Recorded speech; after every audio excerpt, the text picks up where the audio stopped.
अस्सलाम वालेकुम नादरीन, मेरा नाम है नुमान इकबाल और आप देख रहे हैं मेरा यूट्यूब चैनल। तो Nadreen, election commission of Pakistan ने मोहसिन रज़ा नकवी को पंजाब का निगरान वज़ीर आला मुकर्रर कर दिया। चीफ इलेक्शन कमिश्नर की ज़ेर सदारत इजलास में इलेक्शन कमीशन के अरकान का मुतफ़क़ा फैसला था कि मोहसिन रज़ा नकवी को पंजाब का निगरान वज़ीर आला मुकर्रर कर दिया जाए। तो इस पर मुख्तलिफ पार्टियों का मुख्तलिफ किस्म का रद्द-ए-अमल आया है, जिस पर सबसे पहले तो हम बात करते हैं इमरान खान साहब की पार्टी पाकिस्तान तहरीक इंसाफ की। तो इमरान खान ने कहा है कि वो किसी सूरत भी इलेक्शन कमीशन ऑफ पाकिस्तान का ये फैसला नहीं मानते।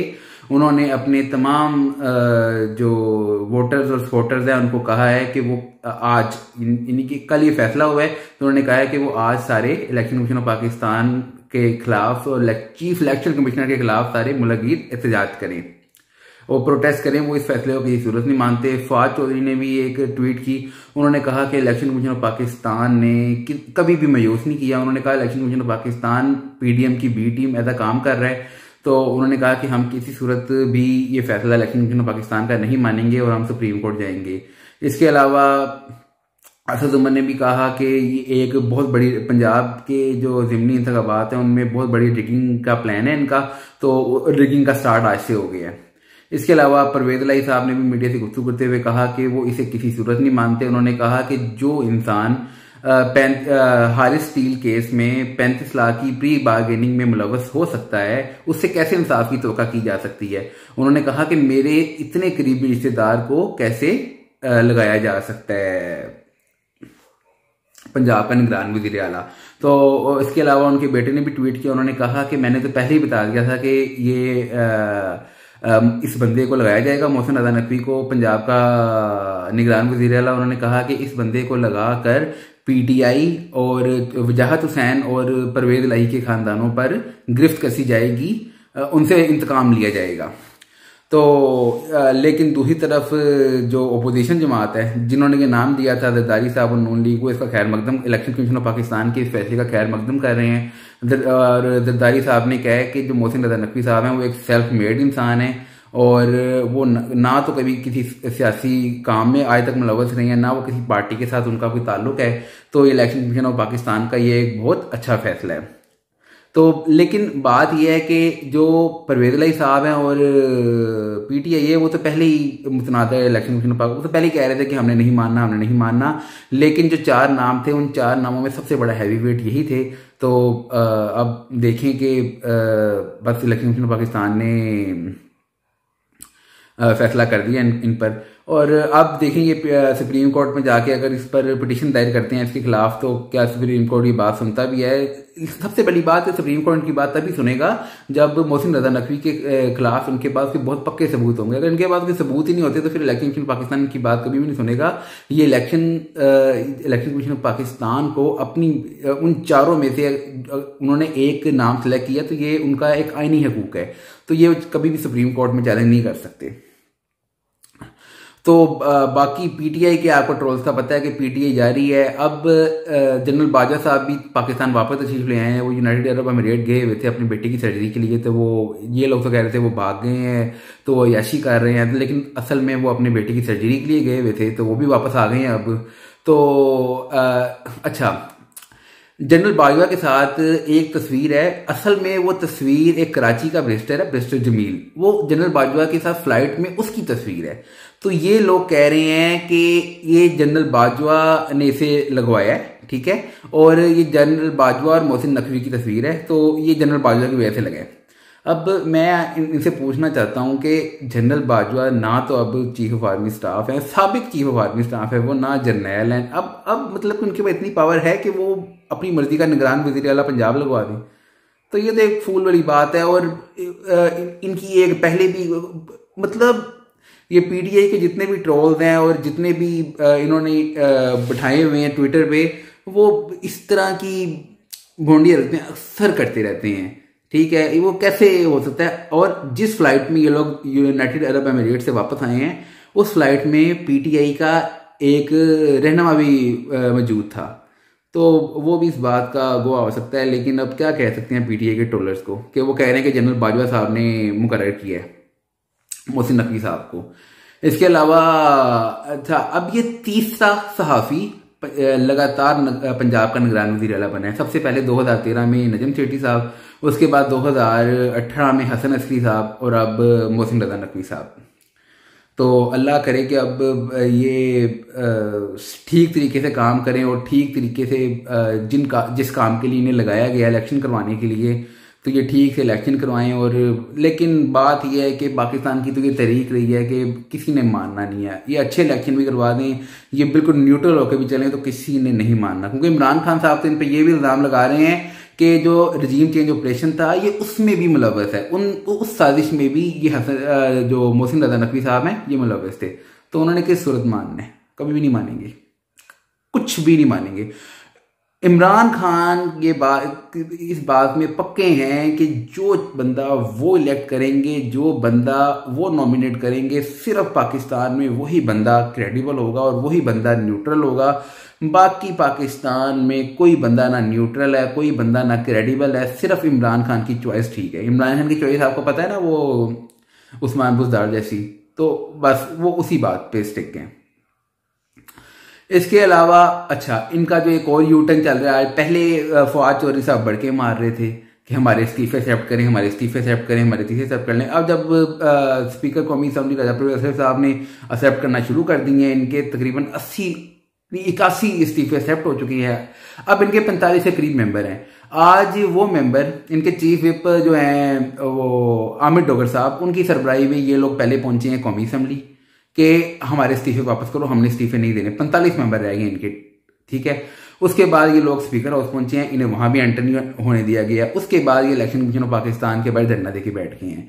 अब ये लोग कह रहे हैं कि अगर जो वो हैं राजा परवेज़ अशरफ साहब वो इस्तीफे कबूल भी करते हैं तो इलेक्शन कमीशन ऑफ पाकिस्तान उन्हें डिनोटिफाई ना करे। ये मतलब कि कैसी बचगानी बात है कि पहले आप लोग शोर डाल रहे थे कि हम पंजाब असम्बली तोड़ रहे हैं, हम केपी के असम्बली तोड़ रहे हैं, तो हमें हमारे इस्तीफे एक्सेप्ट किए जाएं, तो इलेक्शन की तरफ जाया जाए, इलेक्शन की डेट दी जाए। और अब ये लोग कह रहे हैं कि हमारे इस्तीफे ना एक्सेप्ट करो, हम वापस आना चाह रहे हैं, हम वापस आना चाह रहे हैं। मतलब कि इमरान खान साहब ने तो मजाक बनाया हुआ है तकरीबन पूरे सिस्टम को। इमरान खान साहब के असल में तो उनका एजेंडा यही है कि पूरा सिस्टम कोलैप्स कर जाए, बहुत बुरी तरह कोलैप्स कर जाए।